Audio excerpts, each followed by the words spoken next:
pengetahuan semua, ini khas untuk semua orang yang belum lagi bersama dengan FireTU. Untuk pengetahuan anda, selepas anda activate akaun saja RM100, secara tak langsung AI akan start generate income mingguan. Yang mana keuntungan mingguan kurang lebih $10 hingga $15 itu dia akan masuk setiap minggu walaupun anda belum buat apa-apa tajaan. Contoh, selepas 5 bulan barulah kita nak start usahakan. Baru start nak usahakan. Tapi 5 bulan kali dengan $60 sebulan, kurang lebih pun dah ada dekat $300 yang AI dah start generate.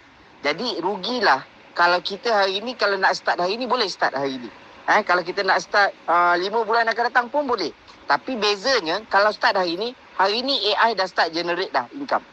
Tapi kalau anda start 5 bulan akan datang, 5 bulan akan datanglah baru AI start generate. Sebab dia bukan ikut bila kita start menaja. Tapi bila kita start aktifkan akaun kita.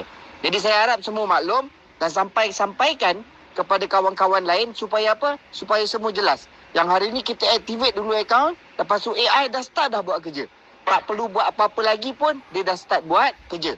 Yang menyebabkan kita dapat income mingguan sehingga $1,125.